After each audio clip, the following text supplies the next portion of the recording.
Olá, galera do segundo ano, tudo bem? Essa nossa aula é sobre a primeira fase do romantismo. Vale a pena lembrar que eu não estou fazendo vídeo sobre o contexto histórico, introduzindo o romantismo, porque nós já tínhamos trabalhado isso em sala, né? Muito bem trabalhado, eu passei texto, a gente discutiu no livro, né? A gente fez mapas mentais e tudo mais, então ficou bem claro sobre tudo o que estava acontecendo no contexto histórico no Brasil. A gente falou um pouquinho de Portugal, mas eu dei mais prioridade para o romantismo no Brasil. Então, a fuga da família real, a independência, né?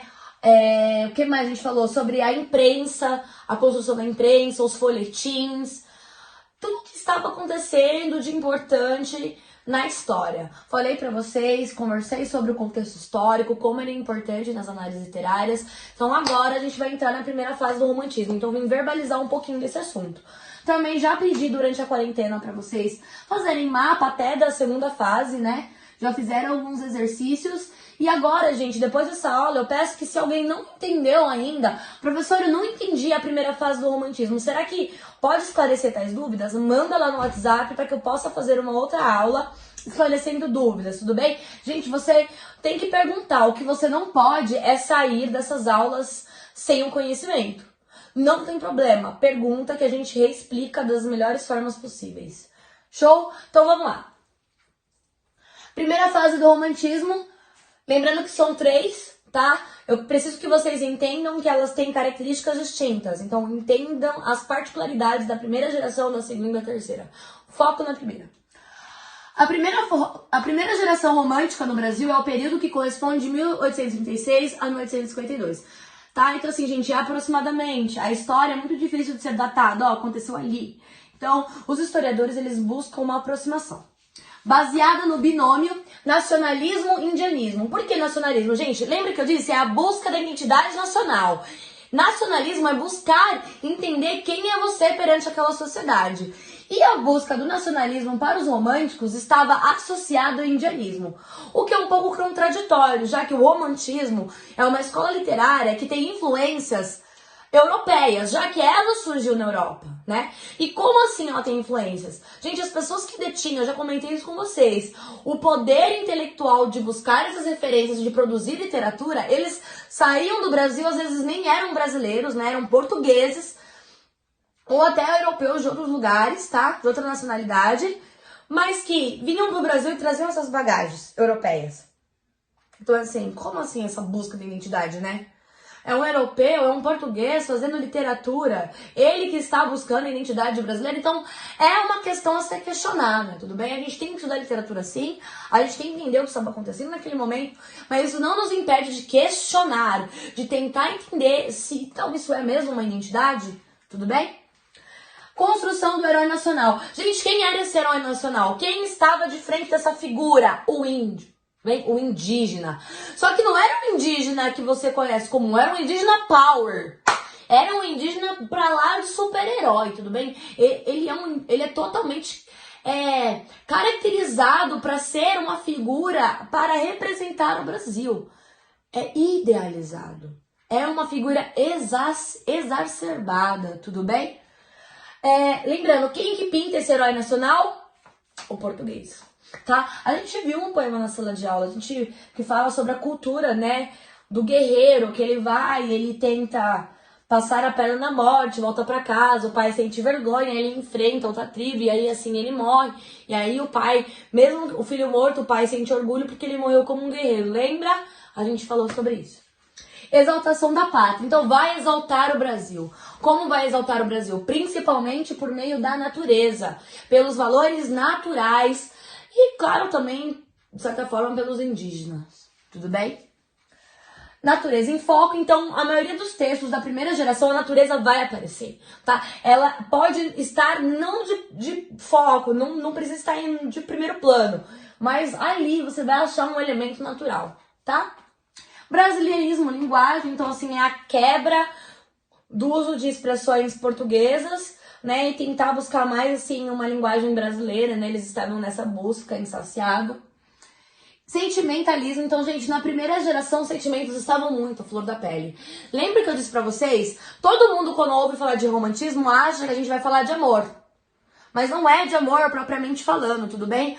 na verdade, é o contrário, tá?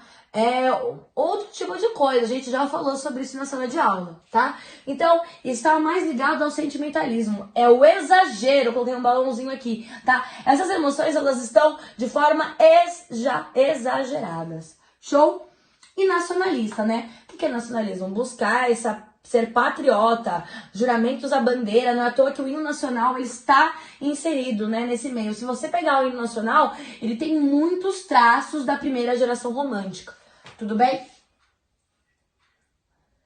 Agora, tem dois pilares importantes, dois nomes. O primeiro é o Domingos José Gonçalves de Magalhães. Ele implantou a ideia do romantismo, tá? Os seus textos, as obras que eu gostaria que vocês focassem, a Confederação dos Tamoios, e até também os indígenas do Brasil, né? Que são, assim, obras marcantes pra gente poder entender o que ele implantou. Ele que colocou a ideia desse romantismo, tudo bem? Aqui fala um pouco sobre ele nasceu no Rio de Janeiro, foi poeta, professor e tudo mais, médico, tá? Aqui são umas informações extras.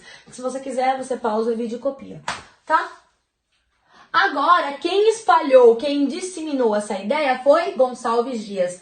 Tem um clássico deles, que é o Canção de Exílio, que é Minha Terra Tem Palmeiras Onde Canto Sabiá. Gente, é um clássico do marco da primeira geração do romantismo. Não esqueçam. O Jucapirama também, os Timbiras, nós trabalhamos esses textos na sala de aula, então pode pegar seu caderno que você vai ver bem as características da primeira geração. Vou pegar aqui um poema, Canção de Exílio, tudo bem? Vou pedir para que vocês observem, vou ler daqui, e aí vocês vão ver as características da primeira geração, do Gonçalves Dias, tá? Minha terra tem palmeiras, onde canto sabiá. As aves que gorjeiam aqui não gorjeiam como lá.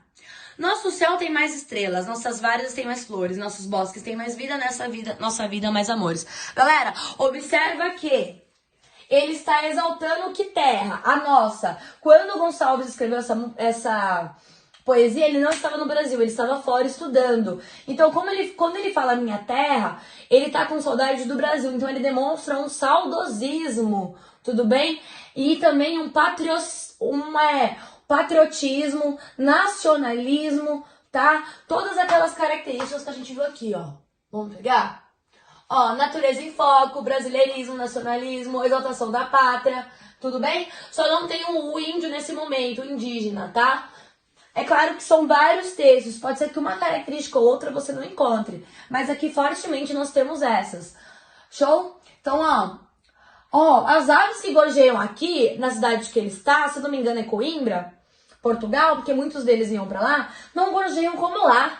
Lá onde? No Brasil. Então ele compara até as aves. Olha a natureza soltando aqui na nossa cara. E aqui é importante, que parece muito com o que é mesmo com um hino nacional. Nosso céu tem mais estrelas, nossas várzeas têm mais flores, nossos bosques têm mais vidas, nossa vida é mais amores, tá? Canção de exílio. O que é canção de exílio, né? Esse próprio nome diz, é a fuga. É como se ele fizesse uma canção que tirasse ele daquele lugar que ele está e o projetasse no Brasil, que é a terra dele, é o lugar que ele ama e que ele idealiza. Show? Isso em poema. Lembrando que no romantismo também tinha prosa e teatro, tá? Os três aconteciam no mesmo tempo, beleza? É que a gente não vai analisar o teatro aqui nesse momento, tá? Não é porque a gente tá falando de poesia que a prosa não estava acontecendo. Sim, ela estava acontecendo, com as mesmas características. Pra gente evidenciar isso, vamos pegar agora um trecho... Ai, gente, falhou. Aqui, tá aqui. Um trecho de Iracema. Tudo bem? Nesse trecho, ele fala um pouquinho sobre um livro do José de Alencar, tá? É um romance que vocês precisam ler. Eu não vou falar, porque senão eu vou contar toda a história, tudo bem? Então envolve um europeu e uma mulher indígena. Vamos pegar um trechinho? Rumor suspeito quebra a doce harmonia da cesta. Ergue a virgem os olhos, que o sol não deslumbra, sua vista perturba-se. Diante dela e toda a contemplá-la está um guerreiro estranho. Se é guerreiro e não algum mau espírito da floresta, tá? Então vamos lá. Aqui a gente tem a Virgem dos Lábios de Mel. Quem é a Virgem dos Lábios de Mel? Iracema. Então é a figura da indígena exagerada, tudo bem? Quem escreve essa indígena? Quem coloca essa busca da identidade nacional? O europeu, né? Muitas das vezes com a influência do português, tudo bem? Mesmo que ele tenha nascido aqui, ele buscou essas tradições, ele buscou essas ideologias fora do país, tá? Então vamos lá. Formação do povo brasileiro. Como que é essa formação do povo brasileiro? A junção do indígena com o branco, o próprio caboclo, tudo bem? Então está idealizando isso, tá? Isso também é feito em Pocahontas, tá? Na literatura norte-americana, vale a pena pesquisar sobre isso. Formação do povo brasileiro, valorização da natureza, tá? Vai ter muita valorização da natureza, porque vai falar desse lugar que ela está inserida, tá? Qual que é o lugar que Iracema está inserida? Na mata, na floresta, na indígena. Então essa cultura vai pular, ela é latente nessa obra, tudo bem?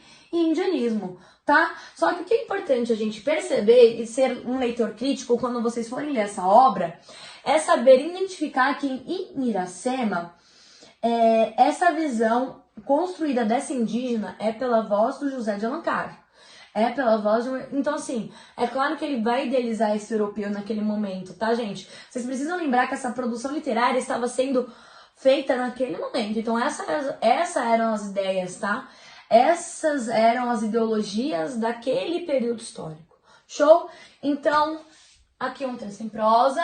Eu espero que tenha ficado claro para vocês, que não tenham dúvidas, tá? Então, essa é a primeira fase do romantismo. Então, indianismo, nacionalismo, sentimentalismo, busca pela brasilidade, né? Pelas características brasileiras, né? Um guerreiro nacional.